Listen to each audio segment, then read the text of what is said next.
Is this it? This? Do they live here? Gennady Tsevma has been away from his home village of Amvrosivka in Ukraine for nearly 30 years. In the spring of 1983, he was drafted into the Soviet army and sent to Afghanistan. Almost as soon as he arrived, he was taken prisoner. My God, is that you, Gennady?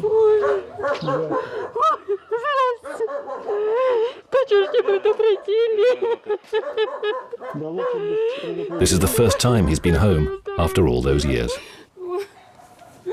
When he left, his cousin Natasha was 29 years old. Now, she's 58. Is this your son? What's his name? Igor.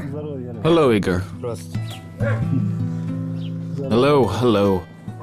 Aunt Valia, his father's sister, will soon be 80.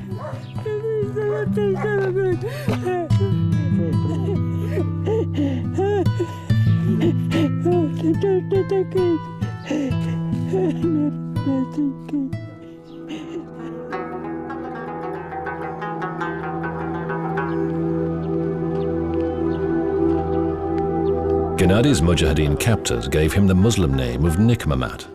He reluctantly takes his 6-year-old son to this hill on the outskirts of Kunduz, where the remnants of Soviet tanks can be found scattered all over the slope. I still have vivid memories of those events, even though 20 years have passed. I saw our tanks and soldiers being blown up, but I couldn't do anything about it. I was being held prisoner. On that ill-fated day in 1983, Gennady left his unit without permission. He claims he was drunk and simply wanted to see people praying in the local mosque. Suddenly, the Mujahideen overpowered him and put a bag over his head. They hit me over the head and knocked me unconscious, but nonetheless, I've lived a full life here for 30 years.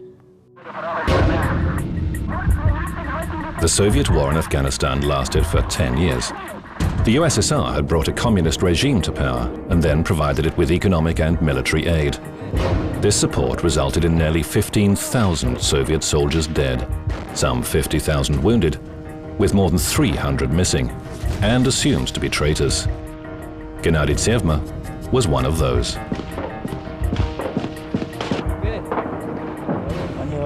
The Mujahideen tried to force me to fight on their side, but I didn't. They put a gun in my hands, but I never fired a single shot. This is what Gennady Tsevma looked like when he was sent off to join the Soviet army. Next to Gennady is his brother Sergei, who was only 11 years old at the time.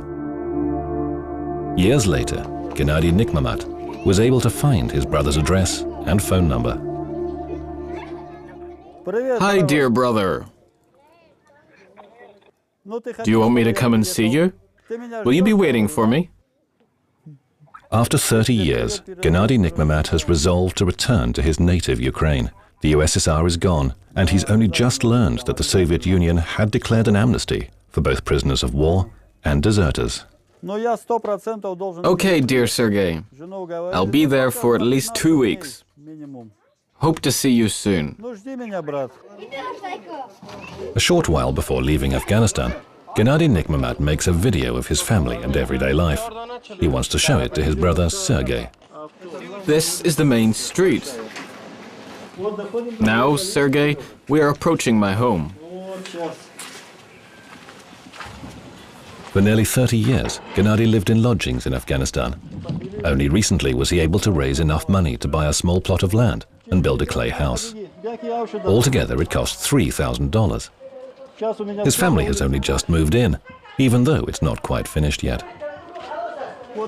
Now this is where all our plates are right now, gathering dust. They need to be cleaned and stored properly. Now, Sergei, this is where we sleep and eat in the evenings when it's too hot inside. Gennady Nikmamat has spent much more of his life in Afghanistan than in his native Ukraine. He got married, and he and his wife have had 4 kids. This is Pavlusha, my youngest daughter. Pavlusha is 15 years old. She doesn't look as much like an Afghan child as Gennady's other children. She has freckles, a pale face and blue eyes, quite typical of a Ukrainian girl. Do you know who this is, Sergei? It's my little boy, Samedjon. He's 6 years old. He's just started school. Sangimo, Gennadi's eldest daughter, is 17. She'll soon leave her parents' home to go to Kabul to get married. Her parents are making preparations for the wedding ceremony. Now, Sergei, let's go into this room. Please let me introduce you to my wife. Her name is Yeva. Gennady Nikmamat married Yeva when she was only 15 years old. 21 years on, they're still together. Their first child was born shortly after the marriage. His father nicknames him Fyodor. Now, Sergei, let me show you Fyodor. Just a moment. Gennady Nikmamat has taught his son a few Russian phrases so he can greet his relatives in Ukraine. Uncle Sergei. Okay, Fyodor, say, I want to come and visit you in Ukraine. Ukraine.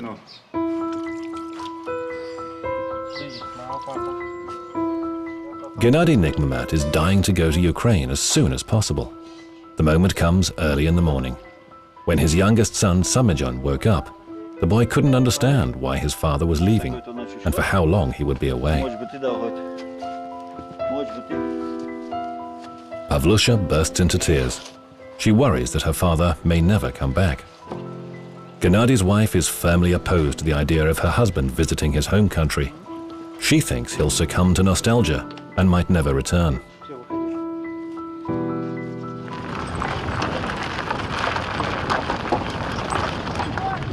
Fazullo accompanies his father all the way to the border with Tajikistan, which used to be part of the Soviet Union. Fazullo hopes that he will be able to leave Afghanistan with his father. It makes me happy to know that at long last my father is going to his home country. God willing, I might go there sometime too. I don't know what is more important to me, my home country or my family. I hope that things work out somehow. The port of Shirkan Bandar is on the border of Afghanistan and Tajikistan. Gennady Nikmamat bids farewell to his son. This bridge we're on takes us across the border. He's waited 29 years for the opportunity to cross the bridge between these two countries. For most, it's a short distance of 500 meters. For Gennady, it's a lifetime. Farewell, Afghanistan. Now we're off. It takes 5 hours to fly to Kiev and another 1.5 to Donetsk. Gennady Nikmamat can't take his eyes away from the window. 30 years ago, he flew the same route, but in the other direction. I'm flying into a new life. As the plane approaches, only a few minutes remain before he's able to step on his native soil. He's longed for this moment throughout his years of captivity in Afghanistan.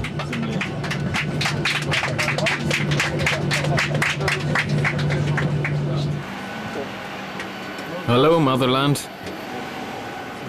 I've been away for 29 years. Gennady's brother Sergei lives in Taras, 70 kilometers from Donetsk. Gennady last saw him just before he left for the army. Sergei was a young boy then. Can I come in? May I? It's you, brother. Come in, come in. Hello. Sergei has never believed that his brother betrayed the Soviet Union to side with the Mujahideen. Hi, Ludmila. Welcome, Gennady, welcome. Come in, dear. Initially, letters from his army unit said Gennady Tsevma was missing. Later, they claimed he'd gone over to the Afghan side. But Sergei was somehow sure the truth would come out one day, and they would see each other again. Let me hug you, brother. Don't we look alike? How's your heart? My heart's pounding.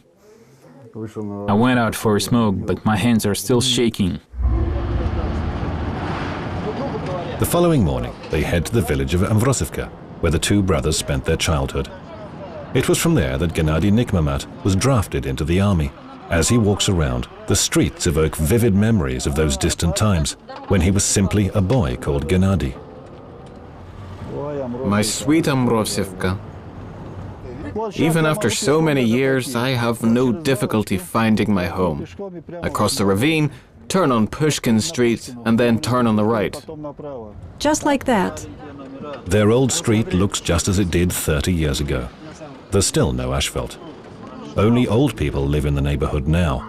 All the young people have moved to the big cities. Gennady Nikmamat has seen that it's hard to live both in Kunduz and Amvrosivka. Our house is all run down.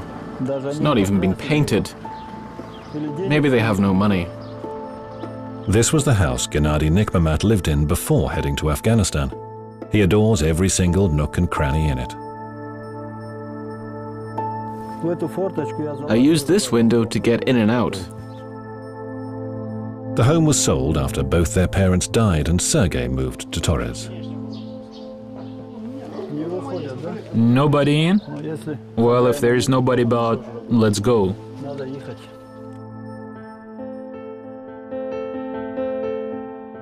Gennady's parents didn't live long enough to welcome him back home.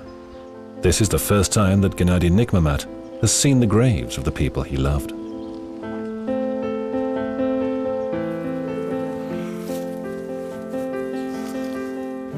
Hello, Father.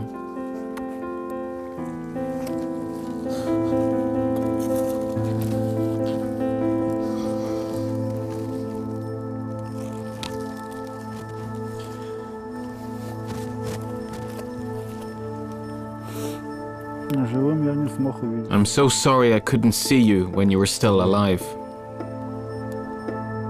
Back in 1991, Gennady's parents were told their son was still alive, imprisoned in Afghanistan. He pleaded with me to come back home, but no, I could never do it. Gennady's father died a few years later. Well, goodbye, Dad. Farewell. His mother died shortly afterwards. She was buried close to her husband.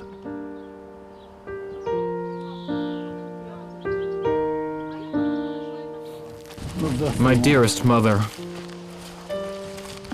Gennady asks his mother to forgive him and promises to come here again each year.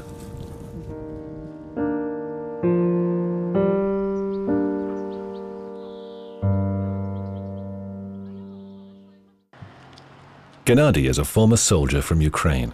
During the Soviet-Afghan War, he was captured by the Mujahideen. 30 years on, he's finally returned home. His parents have long since passed away, and only a few of his relatives are still alive. Hello. Will you let some guests in? Don't be afraid, it's our dog. Dear me, it's Gennady. Hello, Aunt Ludmila. Welcome, sweetheart. Gennady Nikmamat plays his video from Afghanistan. This is the first time that his relatives can see how he's lived during all those years away from home. Here we are, Sergei, coming into the house. It's my home, my Afghan home. Here's one room, and here's the corridor. There's no running water, no sewerage, and no heating. Only the super rich in Afghanistan can afford such luxuries. But Gennady Nikmamat is pleased with what he has.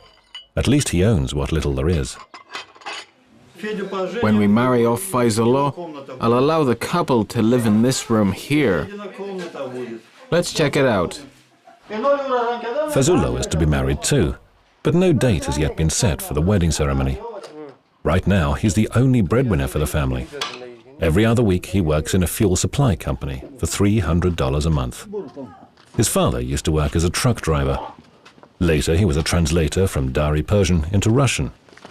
Now he has difficulty walking to the market because of a problem with his leg. This way. Gennady Nikmamat rarely goes shopping. There's only just enough money for food. $300 isn't much in Afghanistan. Life is hard in Afghanistan. Everything costs a pretty penny. I've run up a debt of $2,000 for the house and repairs, but I can't possibly repay it. As Gennady Nikmamat wanders between the stalls, it occurs to him that such markets with an abundance of Oriental goods only appeared recently. The Taliban had banned the use of TV sets and even mobile phones. Now Kunduz has developed a taste for the peaceful life. Do you want a gun? However, local kids are still enjoying playing with toys from yesteryear. Gennady Nikmamat hasn't held one of these in his hands for many years.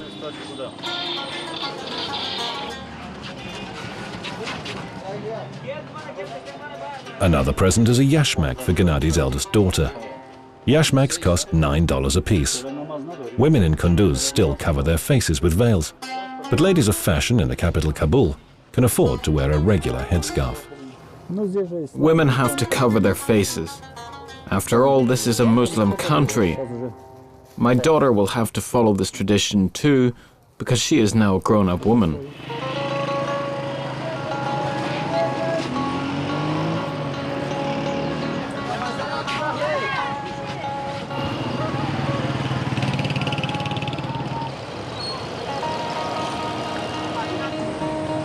On his way back, Gennady Nikmamat wants to buy some food.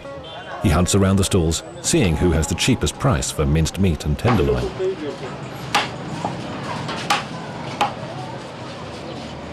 There are no fridges here. The meat sits out in temperatures of over 45 degrees Celsius. Gennady Nikmamat doesn't have enough money to get a fridge yet. Instead, he buys ice at the local market. Today, Gennady Nikmamat looks forward to a feast. Meatballs with potatoes, just like he used to have back in Ukraine. His wife Yeva cooks it up for him. She's pleased with her husband. He's caring and very generous. Although we've been together for more than 20 years, my neighbors, friends and relatives still think my husband is a Russian. Afghan men often beat their wives up. He has never done that. There are neither chairs nor tables in Gennady Nikmamat's house. Like all Afghan Muslims, the family sits on the floor at mealtime. When food was scarce, they often ate nothing but flat cakes for weeks on end.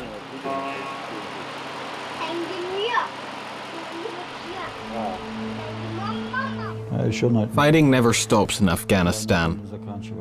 There was one war, there will be another. Life there is no life at all. I need to get the hell out of there.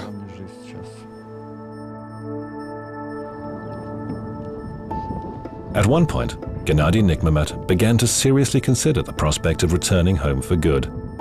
Nearly every night he saw his village in his dreams.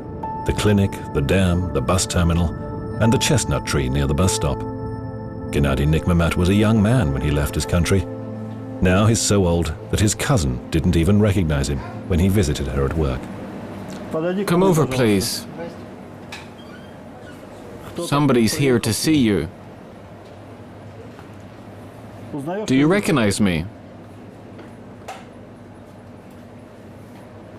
Is this her, Sergei? She doesn't recognize me.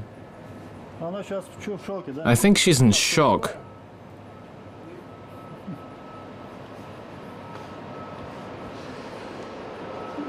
It's not a dream. When Gennady Nikmamat left his home for the army, Natasha was only 8 years old. I've seen all of you at last. His relatives still see him as the young man they knew before he left, and are happy to see him back. They refuse to believe that he might once have been a traitor, shooting at fellow soldiers. As far as his relatives are concerned, he's returned home from war after 30 years of absence. Hello, dear. Hi, dear. My God, welcome back, my darling.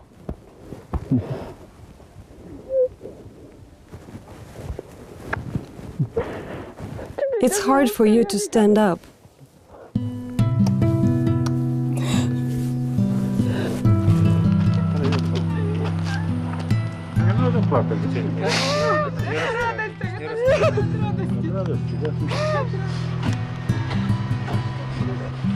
Rumors about Gennady Nikmamat's homecoming quickly spread around the village of Amvrosivka.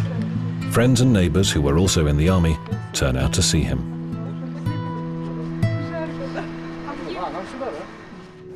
Hello, guys. I'm not speaking to you. Gennady Nikmamat had not expected this sort of welcome. I can't greet you, brother. First tell us what you did in Afghanistan all those years. Then we'll decide whether or not we can shake hands. It's only natural.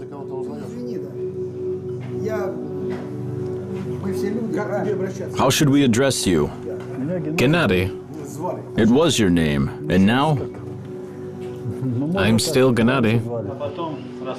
He thought the Soviet-Afghan war was over and done with a long time ago. But they too had fought in Afghanistan and wanted to know what Gennady Nikmamat had been doing in enemy trenches. Forgive me. You see, all of us here have their own story to tell.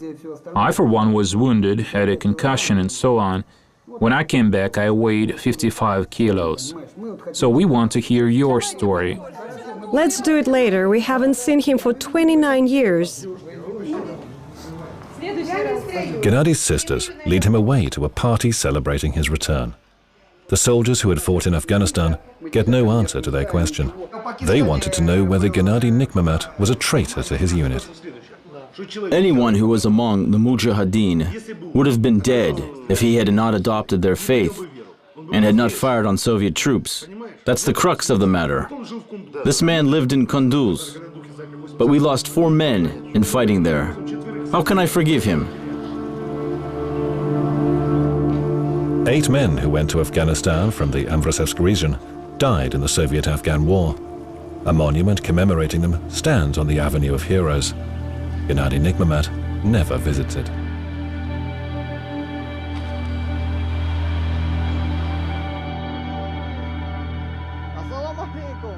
When Gennady was still in Afghanistan, a Russian gave him a recording of a song. It's about a pilot flying home the bodies of soldiers killed in Afghanistan. In Russia, the song has become a hymn to all those who lost their lives in the Afghan war.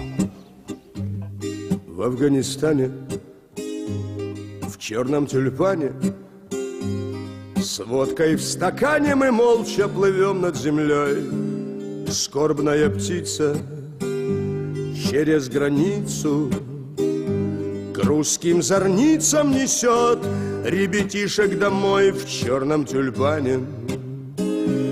Те, кто с заданий. Gennady Nikmamat has dreamed of this reunion for 29 years. All of his surviving aunts, sisters, and brothers are gathered together.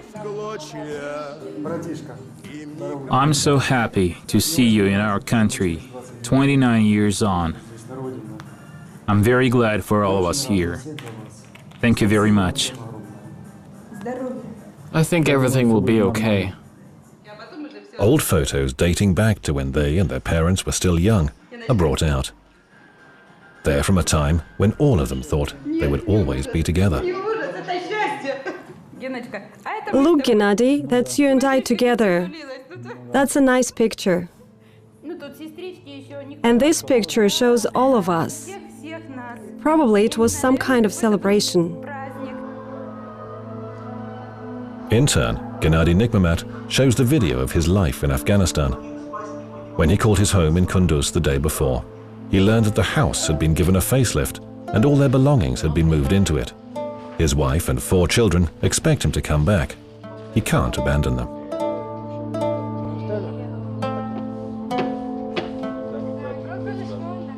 Before heading back to Afghanistan, Gennady Nikmamat drives to a field to reflect. Even though he's spent the first 18 years of his life in Ukraine and 30 in Afghanistan, he's a stranger in both countries.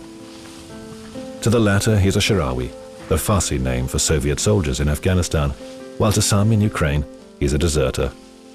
He still can't decide for himself whether he's a traitor or a victim of circumstance. Was it better that he survive, or should he have ended up just another unknown soldier lost in the turmoil of war?